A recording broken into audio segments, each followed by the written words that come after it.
নমস্কার, আরও একটা গুরুত্বপূর্ণ আপডেট নিয়ে চলে এলাম। খুব গুরুত্বপূর্ণ ভিডিও। চ্যানেলে ফার্স্ট টাইমে থাকলে চ্যানেলটাকে সাবস্ক্রাইব করে বেল আইকনটা টিপে রাখতে হবে লেটেস্ট গুরুত্বপূর্ণ আপডেট পাওয়ার জন্য। স্টেপ টু স্টেপ আজকের আপডেটটি আপনাদের সামনে তুলে ধরছে। আজ কথা বলবো অঙ্গনওয়াড়ি কর্মীদের নিয়ে। হ্যাঁ, অঙ্গনওয়াড়ি কর্মীদের নিয়ে কথা বলবো। দায়িত্ব বেড়ে গেল, দিদিদের প্রচুর দায়িত্ব বাড়লো, 10টি নতুন দায়িত্ব।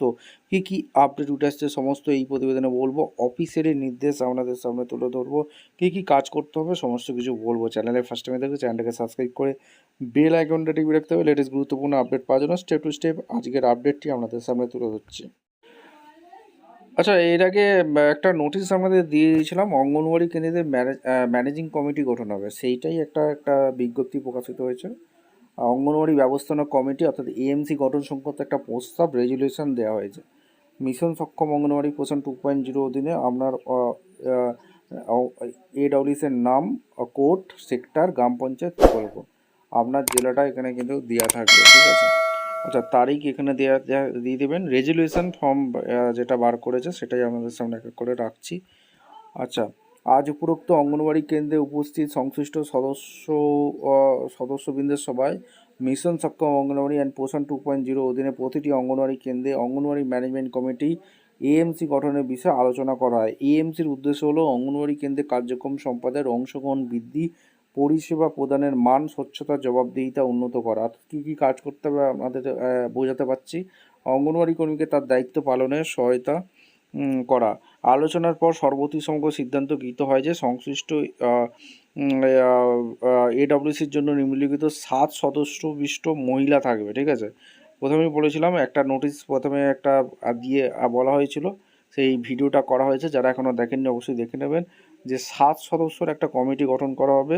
সংশ্লিষ্ট গাইডলাইন অনুযায়ী সুপারভাইজার থাকবে, অঙ্গনওয়াড়ি কর্মীরা থাকবে। ঠিক আছে। গভর্নমেন্ট প্রাইমারি স্কুলে মহিলা শিক্ষক, এই সদস্যগুলো থাকবে। টোটাল 7জন সদস্য থাকবে। এইখানে স্বাক্ষর করতে হবে। ঠিক আছে। এই ফর্মটা ফিল আপ করতে হবে, এখানে স্বাক্ষর করতে হবে। কমিং নাম্বার 1 সদস্যের নাম এখানে লিখবেন। সুপারভাইজার যিনি আছে তার নামটা এখানে লিখবেন। তার দায়িত্ব থাকবে সভাপতির কাজ। ঠিক আছে। তার এখানে সাইন করতে হবে, চেয়ারপারসন। এবার অঙ্গনওয়াড়ি কর্মীদেরও থাকতে হবে। ঠিক আছে। এবার এই সবাইকে করতে হবে না, যারা সদস্য নির্বাচিত হবে তাদেরকে এটা করতে হবে। কমিং এখানে 2 সদস্যের নাম, অঙ্গনওয়াড়ি ওয়ার্কার। এখানে তারা কি কাজ করবে আহ্বায়ক করা হবে। আশা ওয়ার্কাররা থাকবে সেরকমভাবে 3 থেকে 6 বছর বয়সী নথিযুক্ত শিশুর মা এখানে সাইন করবে। 3 থেকে 6 বছর বয়সী নথিযুক্ত শিশুর মা সাইন করবে। এরা সদস্য থাকবে। ঠিক আছে। স্থানীয় এসএসজি এনজিও মহিলা সদস্য থাকবে। আর নিকটবর্তী গভর্নমেন্ট প্রাইমারি স্কুলে একজন মহিলা শিক্ষক এখানে থাকবেন, তারও সাইন চাই।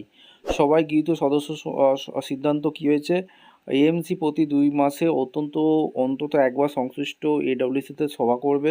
এডব্লিউসিতে পরিষেবা প্রদান, পরিকাঠামো, খাদ্যের গুণমান, স্বাস্থ্যবিধি ও পরিচ্ছন্নতা নিয়মিত পর্যবেক্ষণ করা হবে। ঠিক আছে। আর গ্রোথ মনিটরিং করা হবে, হোম ভিজিট, এসএনপি ডিস্ট্রিবিউশন করা হবে এবং ইসিসির কার্যক্রম অঙ্গনওয়াড়িকে প্রয়োজনীয় সহায়তা করা হবে। ঠিক আছে। এবং পোষণ এখানে অন্যান্য কমিউনিটি বেস অংশগ্রহণ নিশ্চিত করা হবে। স্বাস্থ্য পুষ্টি বিষয়ক কাজ হবে। শিশুর প্রান্তিক বিকাশ এবং কমিউনিটি অ্যাওয়ারনেস বৃদ্ধি করা হবে। অপুষ্ট শিশু ডেভেলপমেন্ট, ডেলি যুক্ত শিশুদের শনাক্তকরণ করতে হবে। রেফারেল বা ফলো আপ সহযোগিতা করা হবে। অঙ্গনওয়াড়ির সমস্যা স্থানীয়ভাবে সমাধান না হলে প্রয়োজনীয় ব্যবস্থা গ্রহণের সিডিপি ও ডিপিওদের নিকট বিষয়টি অবহিত করতে হবে। আর প্রতিটি সভার সংক্ষিপ্ত নির্ধারিত ফরম্যাটে প্রস্তুত করার সবার 7 দিনের মধ্যে সংশ্লিষ্ট সিডিপির নিকটে জমা দিতে হবে। সবার মোট 60 সদস্যের মধ্যে ন্যূনতম 4 জনের মধ্যে চেয়ারপারসন এবং মেম্বার কনভেন্টের উপস্থিত আবশ্যক। ঠিক আছে। এখানে পরিষ্কার বলে দিয়েছে কমিটির সকল কার্যক্রম সংশ্লিষ্ট অঙ্গনওয়াড়ি ম্যানেজমেন্ট কমিটি গাইডলাইন অনুযায়ী পরিচালিত হবে। আপনাদের মতামত অবশ্যই কমেন্ট করে জানাবেন। চ্যানেলে ফার্স্ট টাইম দেখলে চ্যানেলটাকে সাবস্ক্রাইব করে বেল আইকনটা টিপে রাখুন। ধন্যবাদ।